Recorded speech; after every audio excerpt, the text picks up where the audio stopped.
गांव की उस पुरानी हवेली का नाम सुनते ही सबकी रूह कांप जाती थी। कहते थे कि वहां रात को किसी औरत का साया दिखता और लालटेन भी अपने आप जल जाती थी।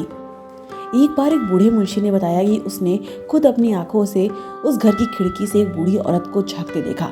वह सफेद साड़ी पहनी थी और लोगों को लगता है कि वो भूत है। ये सारी बातें गांव में फैलती चली गईं। लेकिन एक दिन अर्जुन नाम का 10 साल का बच्चा खेलते खेलते उस हवेली के अंदर चला गया। उसे डर तो बहुत लगा, मगर अपनी बॉल को लेकर वो वहां से वापस जाना चाह रहा था। जैसे ही वो मुड़ा, उसने देखा कि उसके सामने एक बूढ़ी सी औरत सफेद साड़ी पहने खड़ी है। उसने कपकपाते हुए बोला, अगर आप भूत हैं तो मुझे खा लीजिए। अचानक एक धीमी सी आवाज आई, मैं भूत नहीं हूँ बेटा, इंसान हूँ, बस अकेली हूँ। वह बूढ़ी औरत उस बच्चे के सामने फूट फूट कर रोने लगी और रोते रोते उसने कहा कि इस घर में मेरी बेटी की मौत हो गई, यह हवेली जल गई थी। सबने सोचा कि मैं भी इस हवेली में जल के मर गई हूँ, लेकिन किस्मत की वजह से मैं बच गई। तब से मैं आज तक इस हवेली में हूँ। वो बच्चा उसके पास बैठा, उसके हाथ थामा और बोला, नहीं दादी, आप अकेली नहीं हो, मैं रोज आपसे मिलने आऊंगा।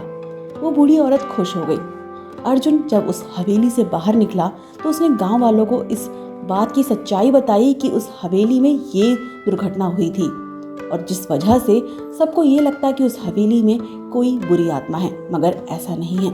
अर्जुन की बात सुनकर सारे गांव वाले पहले चौंके, फिर उन्हें एहसास हुआ कि उन्होंने कितना गलत किया। जब वह हवेली जल रही थी तब किसी ने उस बूढ़ी औरत और उस बच्ची की मदद नहीं करी और आज सब उसी औरत को एक भूत समझ रहे थे। सारे गांव वालों ने मिलकर उस हवेली को फिर से घर बनाया और उस औरत को उसका मान सम्मान वापस दिया। आज उस हवेली में एक अलग सी लहर दौड़ती है। सारे बच्चे उस हवेली के अंदर खेलते हैं और वहां पर लोगों का आना जाना बना रहता है। बूढ़ी दादी भी आज खुश हैं, उन्हें अर्जुन जैसा बेटा जो मिला। यह कहानी हमें सिखाती है कि हर कहानी जो डराती है जरूरी नहीं कि वह झूठी हो, पर पूरी बात जाने बिना उस पर यकीन करना भी गलत है।